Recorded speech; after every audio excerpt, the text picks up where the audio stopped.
Subscribe कीजिए Shivam solver को और बेल आइकन को दबाएं लेटेस्ट वीडियो सबसे पहले पाने के लिए। नमस्कार दोस्तों, वेलकम टू शिवम सॉल्वर। दोस्तों, आज के इस वीडियो में हम मध्य प्रदेश के प्रसिद्ध साहित्यकार को देखने वाले हैं। जैसा कि आपको पता है, एमपी जेल प्रेरी परीक्षा 2020 मात्र कुछ ही दिनों में आयोजित की जाने वाली है, तो जिसके एग्ज़ाम हर दिन अलग अलग शिफ्ट में आयोजित की जाएगी।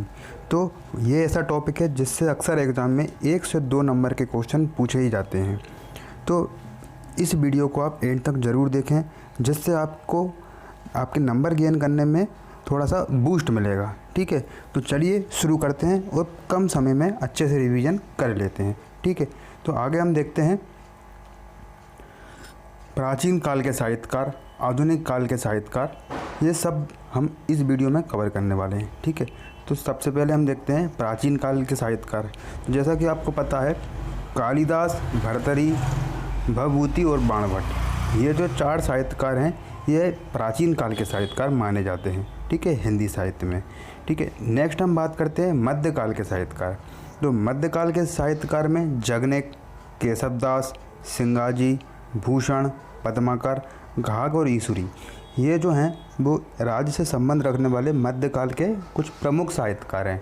आगे हम इनकी रचनाएं के बारे में और डिटेल से हम चर्चा करेंगे। ठीक है, और इसके बाद है आधुनिक काल के साहित्यकार। ठीक है, अभी तक हमने प्राचीन काल के साहित्यकार और मध्यकाल के साहित्यकार के नाम जाने हैं। अब हम आधुनिक काल के साहित्यकारों के नाम जानते हैं। जैसा कि इसमें माखनलाल चतुर्वेदी, मुल्ला रमुजी, बालकृष्ण शर्मा नवीन, सुभद्रा कुमारी चौहान, भवानी प्रसाद मिश्र, गजानंद माधव मुक्तिबोध, हरिशंकर परसाई, शरद जोशी, आचार्य नंद दुलारे वाजपेयी और डॉक्टर शिवमंगल सिंह सुमन। ठीक है, ये हमने आधुनिक काल के साहित्यकार के नामों की लिस्ट जानी। ठीक है, अब जैसा कि हमने प्राचीन काल के साहित्यकार, मध्यकाल के साहित्यकार और आधुनिक काल के साहित्यकार के नाम जान लिए हैं।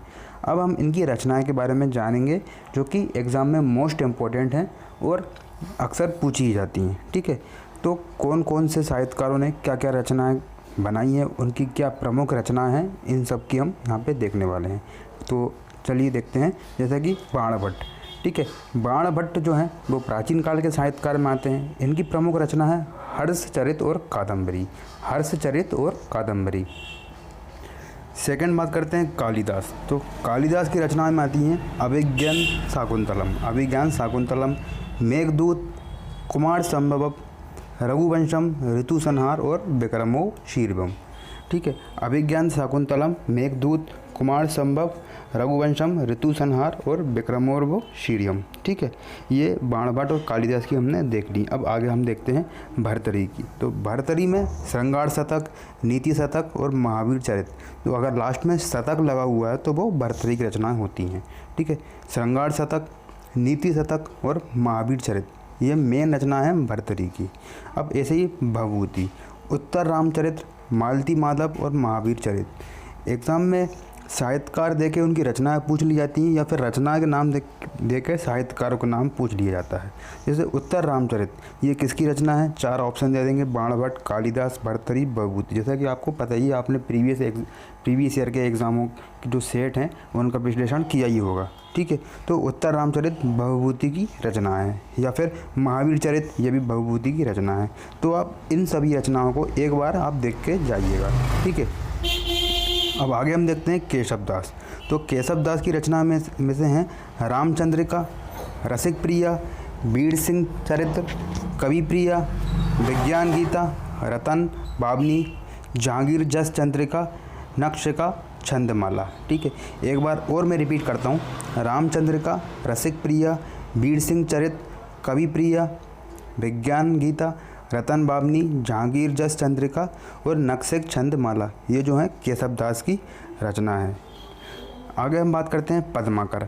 तो पद्माकर की जो रचना है वो है कली पचीसी, अलीशाह प्रकाश, जगत विनोद, राम रसायन, गंगा लहरी, प्रबोध पचासा और हितोपदेश, ये पद्माकर की रचनाएं हैं। ठीक है, एक बार और आप रिपीट करिएगा, वीडियो को डबल से देखिएगा, आपको 2 से 3 बार में पूरी रचनाएं एक बार आपको याद हो जाएंगी। ठीक है, मतलब रिवीजन भी हो जाएगा। आपने पहले पढ़ी होंगी रचना, लेकिन हम यहाँ पे रिवीजन को ज़्यादा वेटेज दे रहे हैं। ठीक है, आगे हम बात करते हैं भूषण। तो भूषण की रचना है शिवा बावनी, छत्रसाल दशक, भूषण हजारा, भूषण उल्लास, शिवराज भूषण और दूषण उल्लास। तो भूषण की रचना है, तो उनके नाम से ही आपको यहाँ समझ में आ रही है। भूषण उल्लास भूषण की है, भूषण हजारा भूषण दूषण उल्लास है ना, दूषण ये भी भूषण की है, शिवा बावनी, छत्रसाल दशक, ये सब भूषण की रचनाएं हैं। ठीक है, आगे हम देखते हैं ईश्वरी। तो ईश्वरी से दो रचनाएं, ईश्वरी प्रकाश और ईश्वरी सतसई। ये तो नाम से ही समझ में आ रही है, ईश्वरी इसमें आ रहा है नाम में। नेक्स्ट है सिंगाजी। तो सिंगाजी की कौन कौन सी हैं? एक तो आती है परचुरी और बारहमासी, ये दोनों सिंगाजी की रचनाएं हैं। नेक्स्ट है घाघ। तो घाघ भट्टरी की कहावतें, घाघ भट्टरी की कहावतें, ये भी घाघ की रचना है, इसमें भी घाघ आ रहा है, तो ये तो आपको इजीली याद रह ही जाएंगी। नेक्स्ट है जगनिक। तो जगनिक की आती है आला खंड आती है जगनिक की। और अब मोस्ट इम्पोर्टेंट पंडित माखनलाल चतुर्वेदी की रचना, इसमें पुष्प की अभिलाषा, हिम किरीटनी, हिम तरंगणी, युग चरण, मरण ज्वार, बिजूरी, समर्पण और बनवासी। वैसे तो इनकी और भी रचना है, मगर ये जो है मोस्ट इम्पोर्टेंट रचना है और एग्ज़ाम में पूछ भी गई हैं पिछले साल प्रीवियस ईयर के एग्ज़ाम में। तो माखनलाल चतुर्वेदी की रचना है पुष्प की अभिलाषा, हिम किरीटनी, हिम तरंगणी, युग चरण, मरण ज्वार, बिजूरी, समर्पण और बनवासी। ठीक है, नेक्स्ट है सुभद्रा कुमारी चौहान। तो सुभद्रा कुमारी चौहान को वीर रस का कवि भी कहा जाता है, इनकी रचना में वीर रस की ज़्यादा प्रधानता रहती है। तो झांसी की रानी, राखी की चुनौती, वीरों का कैसा हो बसंत, बचपन, मुकुल, त्रिधारा और बिखरे मोती, ये सब सुभद्रा कुमारी चौहान की रचना है। नेक्स्ट है शरद जोशी। तो शरद जोशी की रचना है पिछले दिनों, राह किनारे बैठ, जीप पर सवारी लिया, एक था गधा, अंधों का हाथी और तिलिस्म, ये सब शरद जोशी की रचना है। ठीक है, नेक्स्ट है आचार्य नंद दुलारे वाजपेयी। आचार्य नंद दुलारे वाजपेयी, इनकी रचना है हिंदी साहित्य 20वीं शताब्दी, हिंदी साहित्य 20वीं शताब्दी, नए प्रश्न आधुनिक साहित्य, नए प्रश्न आधुनिक साहित्य, रीति और शैली और राष्ट्रभाषा की कुछ समस्याएं, राष्ट्रभाषा की कुछ समस्याएं, ये आचार्य नंद दुलारे वाजपेयी की रचना है। नेक्स्ट आता है मुल्ला रमूजी। तो इनकी रचना है लाठी और भैंस, शादी, औरत जात, मुसाफिर खाना, तारीख, जिंदगी, शिफा खाना और अंगूरा, ये सब मुल्ला रमूजी की रचना हैं। ठीक है, एक बार और रिपीट में करता हूँ यहाँ पे, लाठी और भैंस, शादी, औरत जात, मुसाफिर खाना, तारीख, जिंदगी, शिफा खाना और अंगूरा, ये मुल्ला रमूजी की रचना है ना। नाम से साहित्यकार के नाम से रचना और रचना के नाम से साहित्यकार, आपको ये याद रहना चाहिए। अगर एग्जाम में आ जाता है लाठी और भैंस किसकी रचना है, 4 ऑप्शन आपको दे देंगे, मुल्ला रमूजी, शरद जोशी, सुभद्रा कुमारी चौहान, आचार्य नंद दुलारे वाजपेयी, तो आपको राइट आंसर मुल्ला रमूजी इस पर टिक करके आना है। ठीक है, नेक्स्ट हम देखते हैं बालकृष्ण शर्मा नवीन। तो बालकृष्ण शर्मा नवीन की रचना है कुमकुम, रश्मि रेखा, स्तवन, आपलक और उर्मिला, है ना। कुमकुम, रश्मि रेखा, स्तवन, आपलक और उर्मिला, ये बालकृष्ण शर्मा नवीन की रचना है। नेक्स्ट है गजानन माधव मुक्तिबोध। तो चांद का मुख टेढ़ा, ठीक है, नए निबंध, कामायनी, एक पुनर्विचार, ठीक है, भूरी भूरी खाक धूल, है ना, ये सब गजानन माधव मुक्तिबोध की रचना है। थोड़ी सी इनकी रचना है कि जो नाम है थोड़े से टेढ़े टाइप के रहते हैं ना, चांद का मुख टेढ़ा, नए निबंध, कामायनी, एक पुनर्विचार, भूरी भूरी खाक धूल। नेक्स्ट हम बात करते हैं भवानी प्रसाद मिश्र की।